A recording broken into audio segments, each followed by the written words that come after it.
저는 40대 가장 김민준입니다. 제 삶은 완벽하다고 자부할 수 있었습니다. 사랑하는 아내와 눈에 넣어도 아프지 않을 새 아이들. 퇴근 후 집으로 향하는 발걸음은 늘 가벼웠고 따뜻한 가족의 품은 그 어떤 것과도 바꿀 수 없는 행복이었습니다. 아내와의 관계는 특히 그랬습니다. 저희 부부는 서로만을 바라보는 흔히 말하는 인꼬 부부였으니까요. 사소한 일상 속에서도 서로를 배려하고 아끼는 마음이 가득했습니다. 가끔씩 제가 힘들거나 지칠 때면 아내는 따뜻한 말 한마디와 포근한 미소로 저를 위로해주곤 했습니다. 우리는 서로에게 가장 든든한 버팀목이자 가장 친한 친구였습니다. 몇 년 전 저는 타 지역으로 발령을 받게 되어 주말 부부 생활을 시작했습니다. 아내와 아이들을 두고 홀로 지내는 주중은 늘 외롭고 힘들었지만 주말마다 만나는 아내와 아이들의 얼굴을 떠올리며 묵묵히 제자리에서 최선을 다했습니다. 주말이면 설레는 마음으로 가족에게 달려갔고 아내와 함께하는 짧은 시간들은 제게 한 주를 버티는 힘이 되어 주었습니다. 함께 영화를 보거나 맛있는 음식을 해먹고 아이들과 함께 뛰어노는 시간들은 그 어떤 것과도 바꿀 수 없는 소중한 추억으로 가득했습니다. 하지만 언제부터였을까요? 달콤했던 주말이 조금씩 삐걱거리기 시작했습니다. 아내는 저를 대하는 태도가 눈에 띄게 달라졌고 이제는 제 손길조차 거부하기 시작했어요. 저는 그저 아내가 주말 부부 생활로 많이 외롭고 힘들어서 그런가 보다 생각하며 이해하려 애썼습니다. 어쩌면 제가 너무 무심했던 걸까요? 스스로를 탓하며 아내의 마음을 돌리려 노력했습니다. 예전처럼 함께 웃고 싶어서 아내에게 장난도 걸어보고 데이트도 신청했지만 아내는 시큰둥한 반응만 보였습니다. 하지만 아내의 변화는 점점 더 심해졌습니다. 제 노력은 아무 소용이 없었죠. 급기야 어느 날 아내는 제게 당신이랑 사는 게 지옥 같아. 라는 충격적인 말을 내뱉었습니다. 저는 그 말을 듣는 순간 제 심장이 발밑으로 쿵 하고 떨어지는 것 같았습니다. 저만 바라보던 아내가, 제 세상의 전부였던 아내가 제게 이런 말을 할 줄은 꿈에도 상상 못했습니다. 저는 멍하니 아내를 바라볼 수밖에 없었습니다. 아내는 제 표정은 아랑곳 않고 매정하게 말을 이었습니다. 재산도 필요 없어. 아이들도 당신이 다 키워. 제발 이혼만 해줘. 마치 저와 함께 살았던 시간이 전부 지옥이었다는 듯 아내는 단호하게 이혼을 요구했습니다. 저는 너무나 고통스러웠지만 아내가 그렇게까지 힘들어하는 모습에 더 이상 붙잡을 수 없었습니다. 아내의 눈빛은 마치 모든 것을 포기한 사람 같았으니까요. 결국 저는 새아이를 제가 키우겠다고 하고 아내의 이혼 요구를 받아들였습니다. 아내를 사랑했지만 아내가 지옥 같다고 하는데 제가 어떻게 더 붙잡을 수 있었겠습니까? 그렇게 저희 부부는 파경을 맞았습니다. 저는 이 모든 상황이 꿈이기를 바라며 스스로에게 끊임없이 질문했습니다. 대체 무엇이 아내를 이렇게 만들었을까? 이혼 후 제 삶은 지옥 같았습니다. 아내가 없는 빈자리는 너무나 컸고 새 아이들과 함께하는 일상은 버거울 때가 많았습니다. 하지만 저는 아이들을 위해 강해져야 했습니다. 전 아내의 흔적을 애써 지우려 노력하며 오로지 아이들과의 평범한 일상을 되찾기 위해 애썼습니다. 그렇게 시간이 흐르면 아내에 대한 기억도 이혼의 아픔도 희미해질 거라고 믿었습니다. 그저 평범하고 조용한 일상을 살아가는 것이 저와 아이들을 위한 최선이라고 생각했습니다. 이혼 후 저는 아이들을 돌보며 오로지 평범한 일상을 되찾는 데 집중했습니다. 주말 부부 시절에는 집안일과 아이들 교육을 아내가 전적으로 맡았지만 이제는 제가 모든 것을 혼자 감당해야 했습니다. 서툴지만 아이들을 위해 최선을 다했고 그렇게 하루하루를 버텨냈습니다. 전 아내에 대한 생각은 애써 묻어두려 노력했습니다. 그녀가 떠난 이유를 캐묻는 대신 제가 할 수 있는 일에만 집중했습니다. 시간이 흐르면 모든 것이 괜찮아질 거라고 스스로를 다독였습니다. 그러던 어느 날이었습니다. 아이들과 함께 동네 공원에 나갔다가 우연히 오래 알고 지내던 동네 지인을 만났습니다. 그 지인은 저와 전 아내가 주말 부부 생활을 하는 동안에도 저희 집 주변에서 자주 마주쳤던 터라 반갑게 인사를 나누었습니다. 안부를 묻고 아이들 이야기를 하던 중 지인은 조심스럽게 말을 꺼냈습니다. 민준 씨, 혹시 전 부인 일 때문에 힘든 건 아닌지 모르겠네. 저는 이혼 사실을 아는 사람이 많지 않았기에 조금 놀랐습니다. 괜찮습니다. 아이들 때문에라도 잘 지내야죠. 애써 태연한 척 대답했습니다. 그러자 지인은 한숨을 쉬더니 조심스럽게 말을 이어갔습니다. 사실 소문이 좀 있었거든. 민준 씨 없을 때 전 부인이 동네 태권도 관장이랑 가깝게 지낸다는 그런 소문 말이야. 그 순간 제 머릿속이 멍해졌습니다. 태권도 관장, 저희 아이들이 다니던 바로 그 태권도장 관장. 심장이 쿵 하고 내려앉는 느낌이었습니다. 저는 아무 말도 할 수 없었습니다. 지인은 제 반응에 미안한 듯 말을 흐렸지만 이미 제 귀에는 다른 어떤 말도 들리지 않았습니다. 다들 쉬쉬하긴 했는데 뭐랄까. 좀 지나치게 친하다는 얘기가 많았어. 설마 했는데 이혼했다는 소식 듣고 혹시 그 때문인가 싶어서. 지인의 말은 제 가슴을 찢어놓는 비수 같았습니다. 온 동네에 소문이 다 나 있었다니 저만 모르고 있었다는 사실에 수치심과 배신감이 밀려왔습니다. 제가 아내를 위해 묵묵히 일하고 있을 때 아내는 다른 남자와 그런 관계를 맺고 있었다는 말인가. 제 눈앞이 흐려지는 것 같았습니다. 이렇게 잔인하게 제게 다가올 줄은 몰랐습니다. 저는 애써 괜찮은 척 지인과 헤어졌지만 집으로 돌아오는 길 내내 머릿속은 복잡했습니다. 그동안 제가 외면했던 아내의 이상한 행동들이 파노라마처럼 스쳐 지나갔습니다. 갑작스러운 태도 변화, 지옥 같다는 말, 재산도 아이들도 필요 없다며 이혼을 요구했던 냉정한 모습, 모든 것이 이제야 퍼즐처럼 맞춰지는 듯했습니다. 아내를 이해하려 노력했던 제 모든 마음이 무너져 내리는 순간이었습니다. 저는 더 이상 이 진실을 외면할 수 없었습니다. 제 소중했던 가정을 산산조각 낸 그 소문의 실체를 반드시 밝혀내야겠다고 다짐했습니다. 지인과의 만남 후 제 일상은 완전히 무너졌습니다. 겨우 평정을 찾아가던 제 마음은 다시 폭풍우에 휩싸였습니다. 태권도 관장과 바람이 났다는 소문은 제 뇌리를 떠나지 않았고 잠을 잘 수도 제대로 먹을 수도 없었습니다. 그동안 제가 외면하려 했던 아내의 수상한 행동들이 하나둘씩 선명하게 떠올랐습니다. 주말 부부가 된 이후 아내가 저를 대하던 싸늘한 태도, 스킨십을 피하던 몸짓, 그리고 당신이랑 사는 게 지옥 같다. 던 마지막 말까지 이 모든 것이 그 소문과 연결되는 듯했습니다. 저는 더 이상 이 고통스러운 의심 속에 머무를 수 없었습니다. 진실을 확인해야 했습니다. 그래야만 이 지옥 같은 시간을 끝낼 수 있을 것 같았습니다.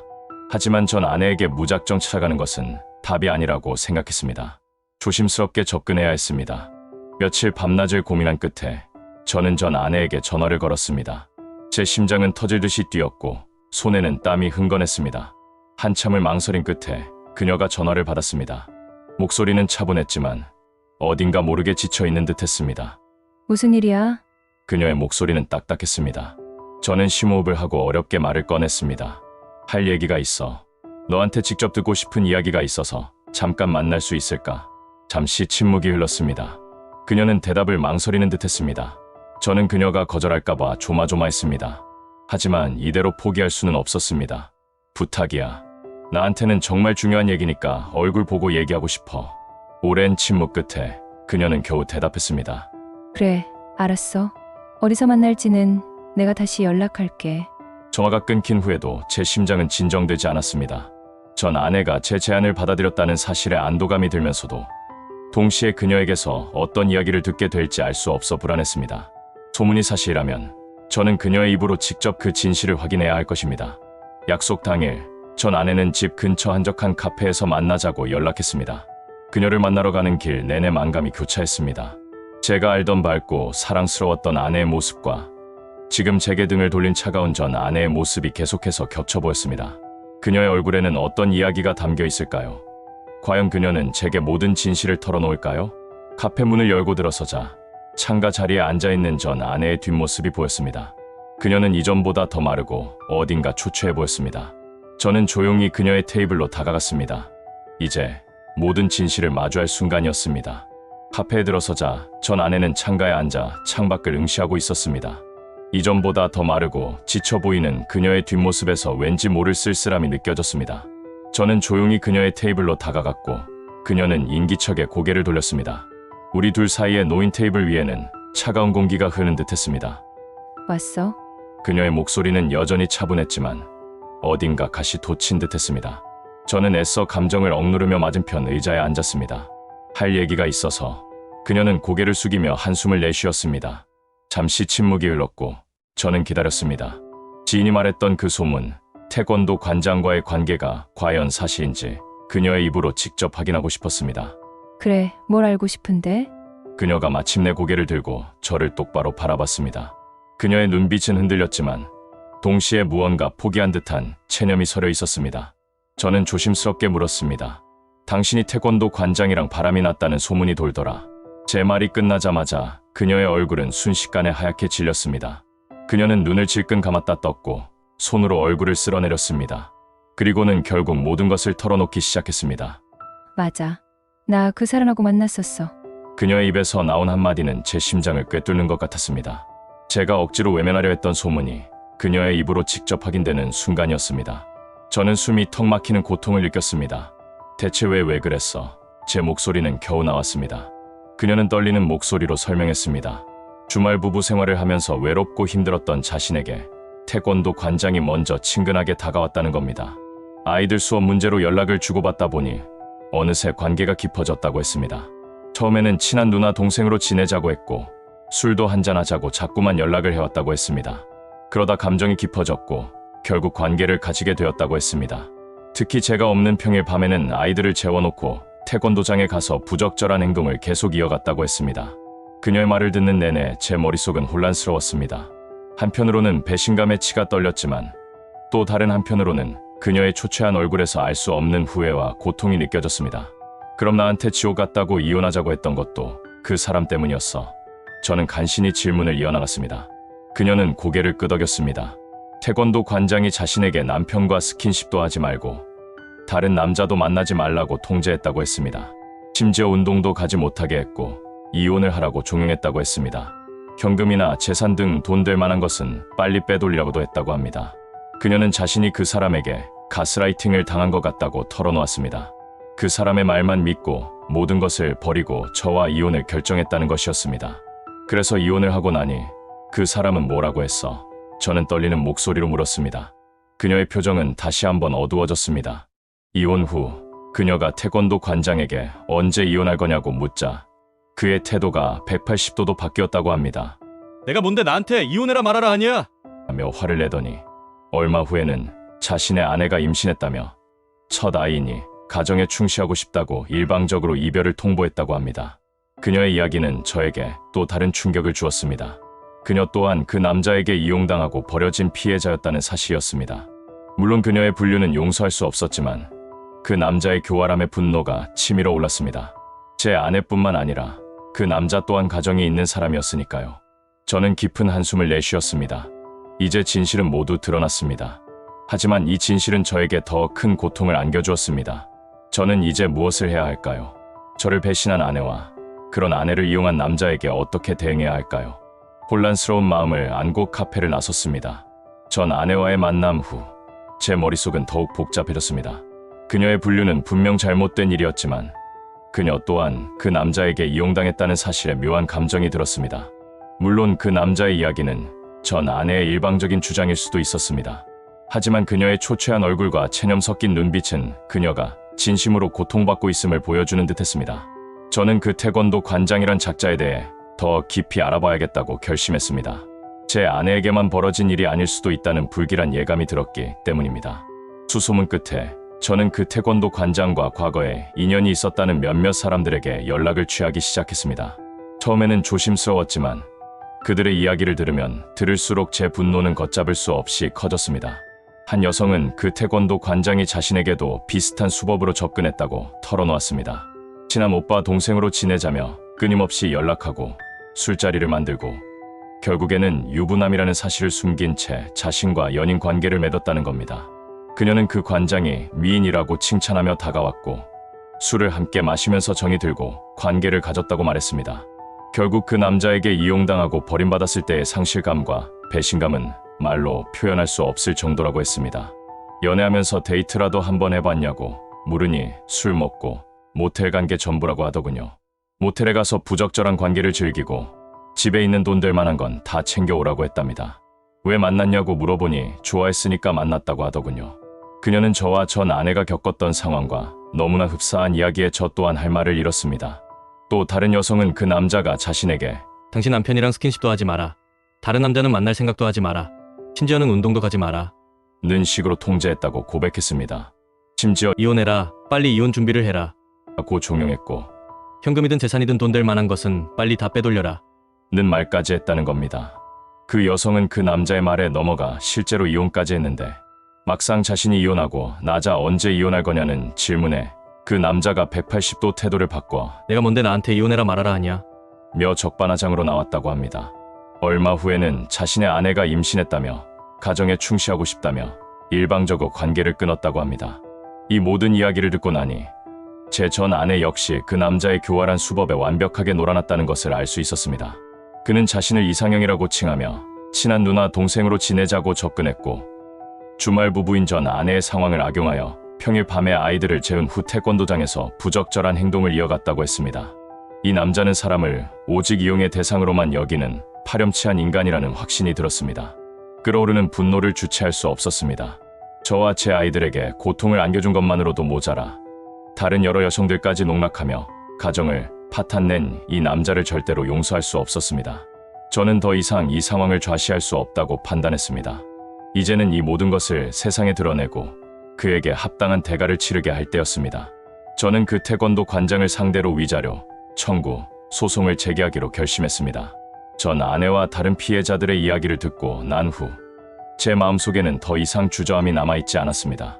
사랑하는 사람을 배신하고 다른 수많은 여성들을 농락하며 가정을 파탄낸 그 태권도 관장에게 반드시 합당한 대가를 치르게 해야 했습니다. 저는 이대로 물러설 수 없다고 결심했습니다. 단순히 저와 제 아이들만을 위한 싸움이 아니었습니다. 그에게 당한 모든 피해자를 대변하는 싸움이라고 생각했습니다. 가장 먼저 한 일은 변호사 사무실을 찾는 것이었습니다. 이혼 후에 뒤늦게 위자료 청구, 소송이 가능한지, 그리고 다른 피해자들의 진술이 증거로 효력을 가질 수 있는지 법률 전문가의 조언이 절실했습니다. 변호사님은 제 이야기를 듣더니 고개를 끄덕였습니다. 네, 충분히 가능합니다. 부정행위를 한 날로부터 3년 이내에는 위자료 청구 소송을 제기할 수 있습니다.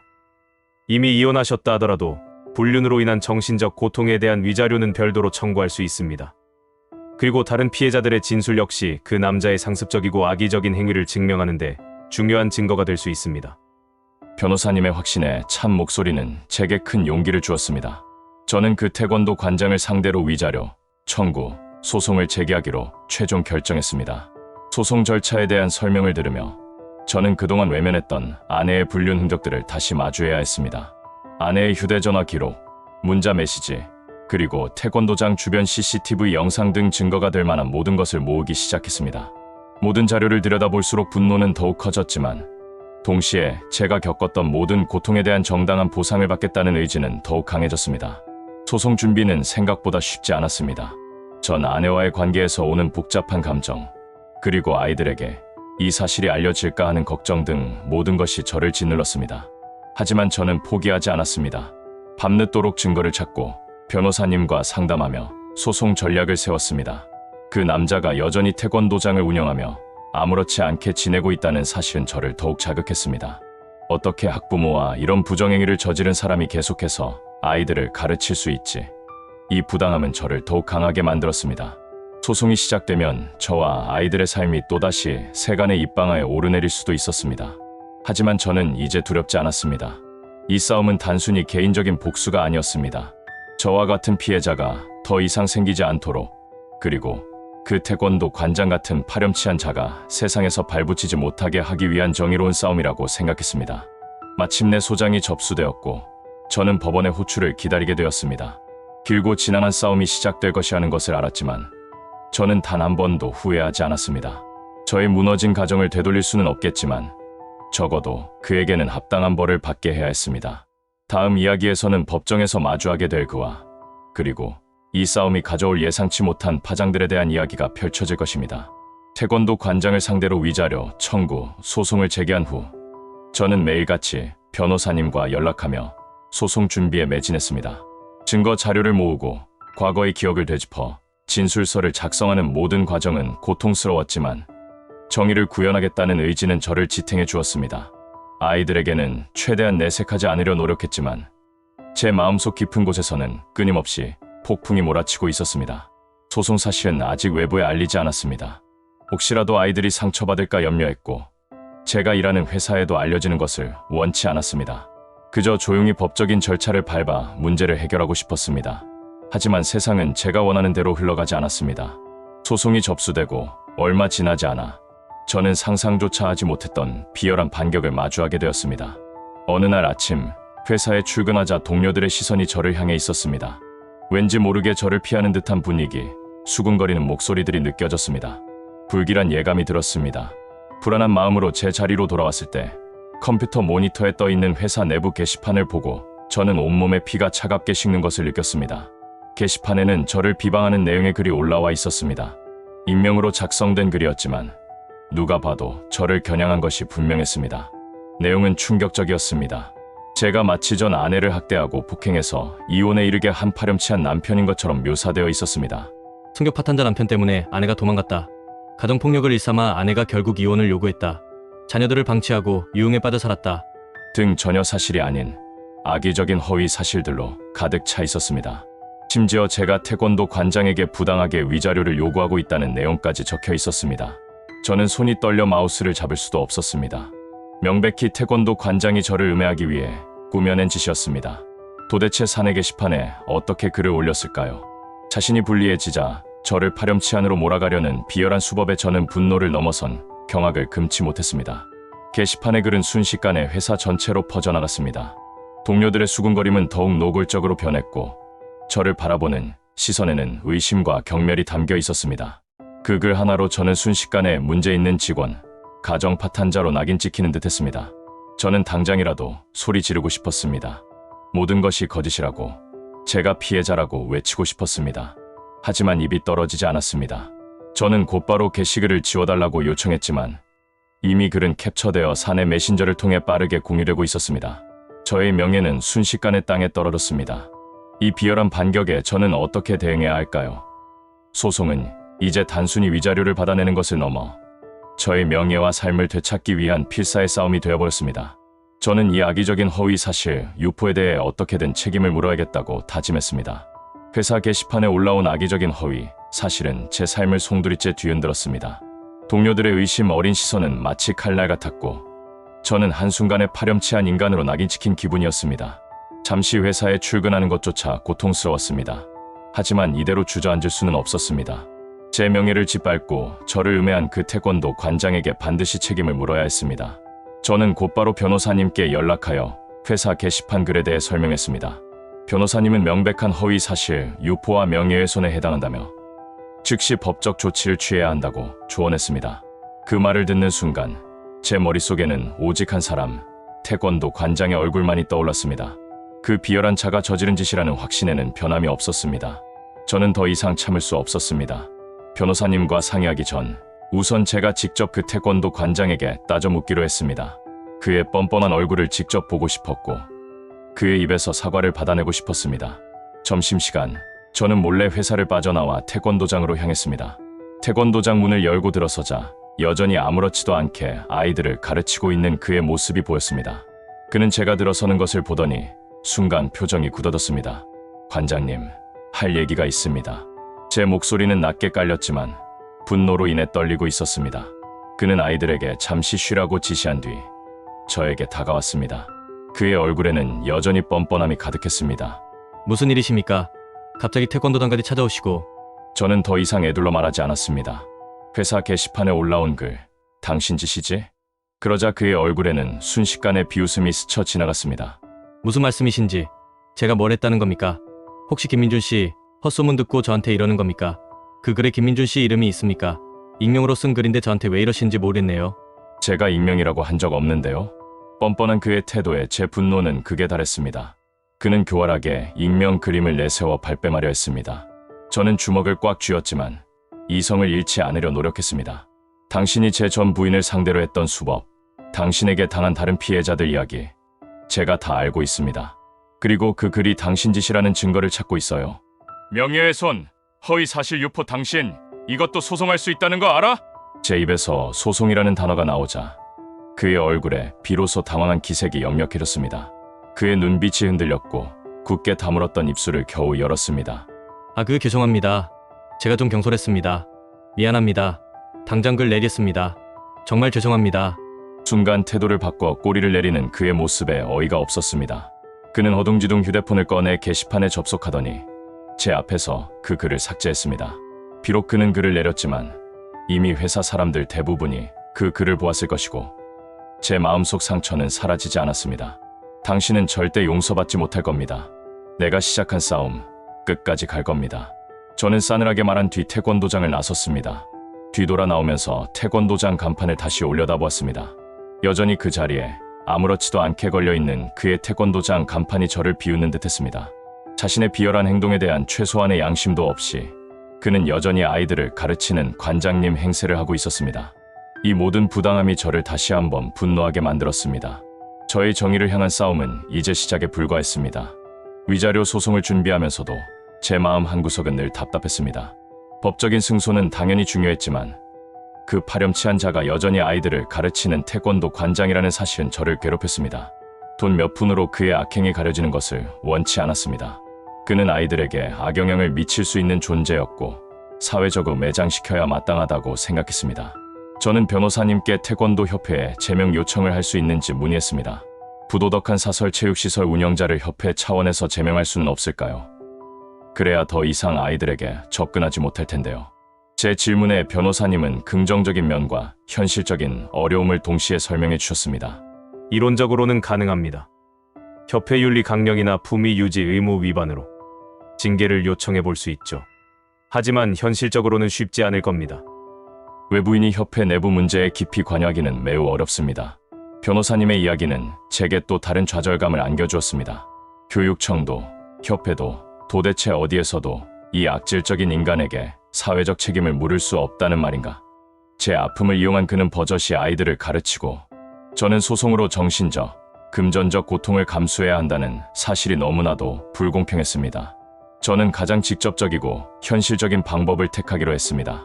바로 입소문이었습니다. 아이들을 태권도장에 보내는 학부모들은 동네 학부모들 사이에서 서로 정보를 공유하며 끈끈한 관계를 유지하고 있다는 것을 저는 알고 있었습니다. 그들 사이의 이야기는 어떤 언론 기사보다도 빠르게 퍼져나갈 수 있었습니다. 저는 직접적으로 그를 비방하는 것이 아닌 주변에 가까운 지인들에게 제가 겪었던 일과 그가 저지른 만행을 조심스럽게 털어놓기 시작했습니다. 전 아내의 고백과 다른 피해자들의 사례까지도 이름은 밝히지 않되 구체적인 정황을 이야기하며 그 태권도 관장의 실체를 암시했습니다. 물론 이 방법 역시 저의 사생활이 노출될 위험이 있었고 소문이 와전될 수도 있다는 것을 알았습니다. 하지만 저는 더 이상 주저할 수 없었습니다. 아이들의 안전과 미래를 위해 그리고 저와 같은 피해자가 또다시 나오지 않도록 하기 위해서는 이 침묵을 깨야만 했습니다. 저의 이야기는 아마 작은 불씨가 되어 학부모들 사이에 서서히 퍼져나가기 시작할 것입니다. 과연 이 소문들이 어떤 파장을 불러일으킬까요? 그리고 그 태권도 관장은 이 비공식적인 심판 앞에서 어떻게 될까요? 저는 조용히 하지만 단호하게 그를 향한 싸움을 이어갈 준비를 하고 있었습니다. 이름은 밝히지 않되 누가 들어도 그 태권도 관장이라는 것을 알 수 있도록 구체적인 정황들을 이야기했습니다. 처음에는 제 이야기에 지인들은 경악을 금치 못했습니다. 믿을 수 없다는 반응과 함께 저를 위로해 주었습니다. 저는 그들에게 이 이야기가 학부모들 사이에서 조심스럽게라도 퍼져나가서 아이들이 혹시라도 피해를 입는 일이 없었으면 좋겠다고 말했습니다. 강요하거나 비난하는 대신 그저 돌려서 사실만을 전달했습니다. 제 이야기는 작은 불씨가 되어 학부모들 사이에 서서히 그리고 빠르게 퍼져나가기 시작했습니다. 처음에는 설마 하는 의심이었지만 제가 털어놓은 구체적인 정황들과 다른 피해자들의 이야기가 더해지면서 소문은 삽시간에 확산되었습니다. 아이들이 태권도장에 다니는 학부모들은 서로 연락을 취하며 진위 여부를 확인하기 시작했고 제가 말했던 내용들이 이미 동네에 떠돌던 미심쩍은 소문들과 합쳐지면서 학부모들 사이에서는 큰 파장이 일어났습니다. 몇몇 학부모들은 직접 저에게 연락을 해왔습니다.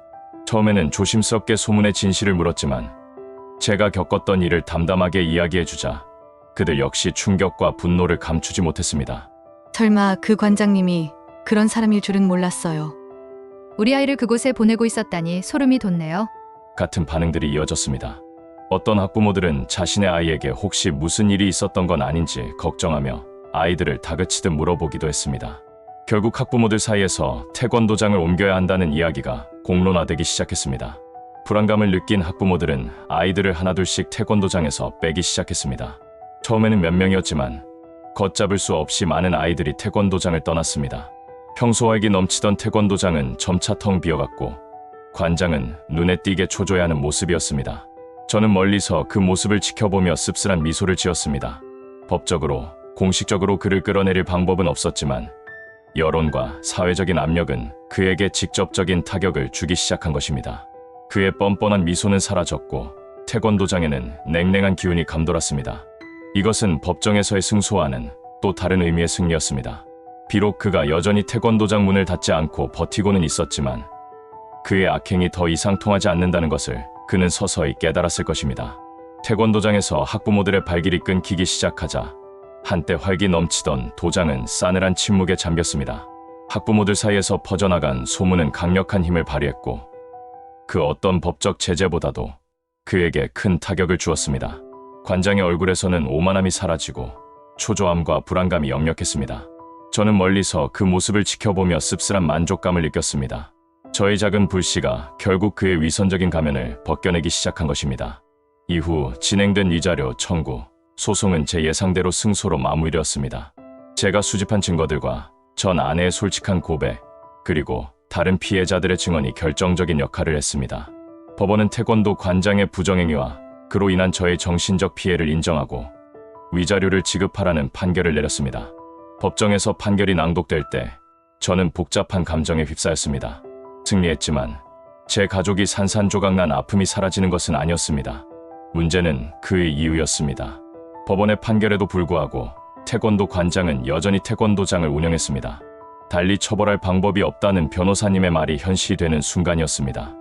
그는 위자료를 지급하고 회사 게시판 글을 내리는 것으로 모든 것을 무마하려 했습니다. 법적으로는 더 이상 그를 끌어내릴 수 있는 방법이 없다는 사실에 다시 한번 좌절감이 몰려왔습니다. 하지만 저는 포기하지 않았습니다. 비록 그가 법의 맹점을 이용해 계속 운영을 이어갈 수는 있었지만 저는 그가 더 이상 어린이를 가르치는 사람으로서 존경받을 수 없도록, 그리고 더 이상의 피해자가 생기지 않도록 감시할 것이라고 다짐했습니다. 저는 아이들에게 그 태권도 관장에 대한 진실을 조심스럽게 설명했고 그가 더 이상 우리 삶에 영향을 미치지 못할 것이라고 안심시켰습니다. 시간이 흘렀고 태권도장은 결국 문을 닫았습니다. 비록 법적인 제재나 언론의 대대적인 보도가 아니었지만 학부모들 사이에서 퍼진 불신과 분노가 결국 그를 무너뜨린 것입니다. 아이들을 더 이상 보내지 않는 학부모가 늘어나자 결국 더 이상 운영을 지속할 수 없게 된 것이었습니다. 그가 동네를 떠났다는 소문이 들려왔을 때 저는 비로소 진정한 해방감을 느꼈습니다. 이 모든 과정은 저에게 깊은 상처를 남겼지만 동시에 많은 것을 가르쳐 주었습니다. 저는 이혼의 아픔 속에서도 아이들을 지켜냈고 진실을 외면하지 않았습니다. 그리고 저와 같은 피해자들이 침묵하지 않고 목소리를 내야 한다는 것을 깨달았습니다. 이제 저는 아이들과 함께 새로운 삶을 시작하려 합니다. 상처는 남아있겠지만 우리는 그 아픔을 딛고 더 단단하고 지혜롭게 살아갈 것입니다. 이 이야기는 저의 개인적인 복수극이 아닌 정의가 항상 법의 테두리 안에서만 실현되는 것이 아님을 보여주는 작은 기록이 될 것입니다. 제 이야기를 들어주셔서 감사합니다.